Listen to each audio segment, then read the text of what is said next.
I welcome you all to this section discussing kinematics of machinery. So this is a continuation of your for previous one where we discussed about certain concepts of kinematic link and chain. Okay. So in this section also we are going to discuss about course outcome 1. Okay. So here we do have classifications of mechanisms, the basic kinematic concepts and definitions we discussed. Today we will be discussing about the degree of freedom, the mobility, Kurzbach criteria. Okay, so let's go on to the today's topic. See, actually, first it's constrained motion, right? Okay. Before going into constrained motion, there's a word kinematic link. So it's I'll explain. What is meant by kinematic link? This I have explained to you already in the previous session. Just I'm recording it. So a kinematic link is or kinematic link or element is a resistant body that constitutes part of the machines and that connects other parts which have motion relative to it. Okay, it's a part of a machine which will have a relative motions with respect to and some other parts of same machines. Then we call it as a link. There will be different types of links. It can be a rigid link, a flexible link, a fluid link, or a floating link. Okay, now we'll be discussing what is meant by constrained motions. Okay. So here how we can say for constrained motions, actually the motion of a kinematic link is said to be constrained motion when its action or motion is compelled in some other directions. Okay, it's actually compelled in that's compelled, we have to move in that particular direction. When there's a compelling force, we call it as a constrained motion. There are three types of constrained motion. It can be a completely constrained motion, incompletely constrained motion, successfully constrained motion. We'll be discussing them one after another. Now first I am going on to the completely constrained motion. Okay. So what is meant by actually constrained motion? This is completely constrained motion. See, when the motion of a link can take place in some definite direction only. Again, I am repeating, when this motion of a link can takes place in some definite direction only, then it's called a completely constrained motion. When two bodies are constrained in such a way that it allows motion only in one direction without bothering about at what direction the force is applied, then it is called as a completely constrained motion.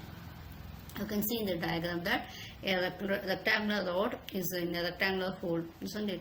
So it can slide but it cannot rotate. So it's a completely constrained motions. Okay, whatever it can be, a rectangular shaft. Practically we'll have a rectangular shaft. It can be fitted in a rectangular hole. It can slide but it cannot rotate. So this is a model of, this is an example for completely constrained motion. Okay, next slide we can see it also. Okay. Incompletely constrained motions. What it is actually? When the motion of a link can takes place in more than one direction, then this motion is, we call it as incompletely constrained motion. This is also partially, okay, it can be partially also. So what it happens actually here, it can apply, it can move in more than one direction. We call it as this partially or incompletely constrained motions. Okay, so what happens actually? The motion between a pair can take place in more than one direction. So what can be an example?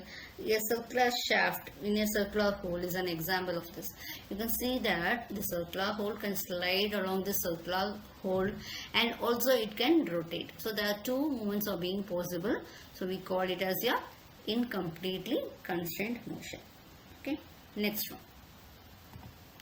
Successfully constrained motions. What it is?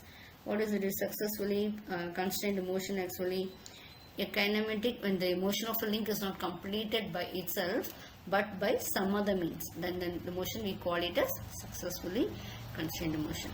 So you can see that the motion of the piston is not completed by itself. In the sense, the movement is not by its movement. The power or something else we get it from the crank. Due to the rotation of the crank, it is the motion is being transmitted and the piston is moving, isn't it? So the piston movement is completely controlled by some other element or the rotation of the crank. That's an example of your successfully controlled motion. Okay. So what are the types of joints we can have actually? So what are the types of joints? You know it as the completely, we can have it as binary joint, ternary joint and quaternary joint. So what is meant by binary joint? When two links are joined at the same connection, the joint is called as binary joint. Okay, so when two links are joined at the same connection, we call it as binary joint. But when three links are joined at the same connection, the joint is called as ternary joint. Okay, so when four links are joined at the same connection, when it is called, then it is called as a quaternary joint. Okay, so these are the three types of joints: binary joint, ternary joint and quaternary joint. Okay, we'll see the next slide. So what is maybe the degrees of freedom? So this degrees of freedom is also called as mobility of a mechanism. To what extent? Mobility, this is what extent it moves.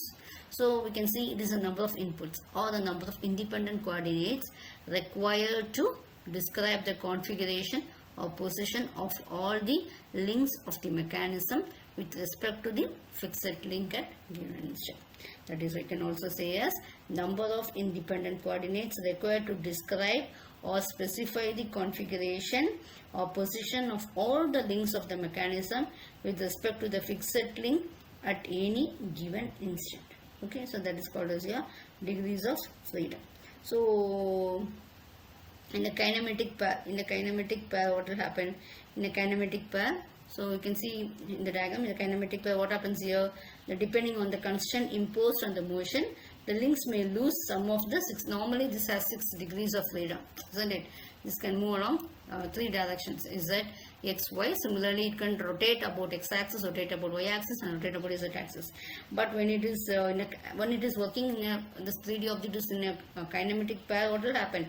Depending on the constant imposed, it may lose certain some of the 6 degrees of freedom. Okay, so next one is a planar mechanism.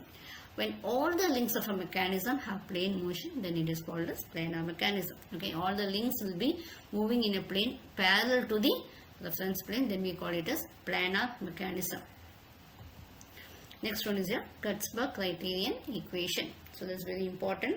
Okay, Kurzbach criterion equation. So here let us consider a plane mechanism. Let us consider here plane mechanism. Okay, with now L, you can take it as L number of links. We are having L number of links. Since in a mechanism you are having one link is you are fixing. Therefore, the total number of movement, one should be fixed. Then only you can have this. So one is fixed. You consider, so the number of moving links would be L minus 1. Then the number of degrees of freedom will be 3 into L minus 1 before they are connected to any other link. That is, they are given as before they are connecting to any other link. If we have a plane mechanism, then the degrees of freedom will be 3 into L minus 1. In general, a mechanism with L number of links connected by J number of binary joints or lower pairs, that is a single degree of pairs, okay, and H number of higher pairs. Okay, that is 2 degrees of freedom. So that is single degree of freedom lower pair and 3 degree of freedom is higher pair. Okay, then the number of degrees of freedom of the mechanism, whole mechanism is given as small n is equal to 3 into L minus 1 minus 2J minus H.